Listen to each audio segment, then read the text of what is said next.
हम एक ऐसे युग में जी रहे हैं जहां इंसान खुद को ब्रह्मांड की सबसे बुद्धिमान प्रजाति मानता है। हम गर्व से कहते हैं हमने पहाड़ों को जीत लिया, समंदरों को पार कर लिया और अब आकाश को भी अपने कब्जे में ले लिया है। लेकिन अगर हम सच में इतने ही बुद्धिमान हैं तो हमारी हवा जहरीली क्यों हो गई, हमारी नदियां मर क्यों रही हैं और हमारा भविष्य इतना डरावना क्यों दिखाई देता है? प्रकृति ने जीवन को कभी जटिल नहीं बनाया, उसने हर जीव को उतना ही दिया जितनी उसे जरूरत थी, ना ज्यादा ना कम। मनुष्य को दिए गए पैर सिर्फ चलने के लिए नहीं थे, बल्कि धरती को महसूस करने के लिए थे। जानवर सिर्फ जीव नहीं थे, वे प्रकृति के वाहन थे।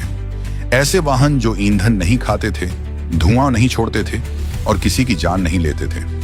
लेकिन इंसान को रुकना पसंद नहीं था। उसे तेज चाहिए था, उसे आराम चाहिए था और सबसे ज्यादा नियंत्रण।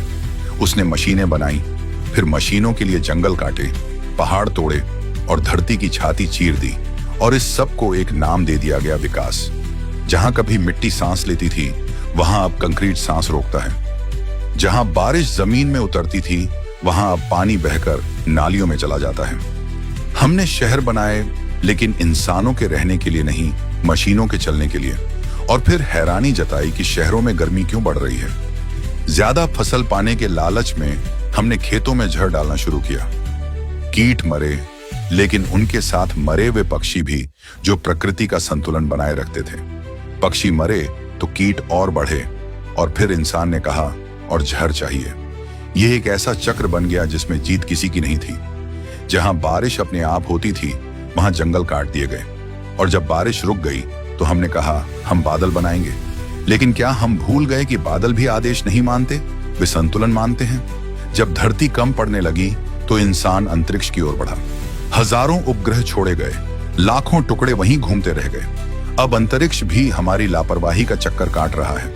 अगर यह मलबा गिरे तो आग बन जाएगा और अगर घूमता रहा तो एक जाल बन जाएगा, एक ऐसा जाल जिसमें हम खुद फंसेंगे।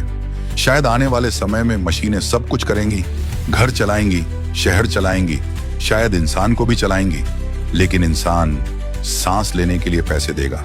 और तब हम कहेंगे काश हमने समय रहते सोचा होता। यह कहानी विकास के खिलाफ नहीं है, यह चेतावनी है बिना विवेक के विकास के खिलाफ। क्योंकि अगर कोई विकास प्रकृति को मार रहा है तो वह विकास नहीं है, वह धीमी आत्महत्या है। यह वीडियो नहीं है, यह चेतावनी है और चेतावनियों को नजरअंदाज नहीं किया जाता, वरना इतिहास खुद को दोहराता है।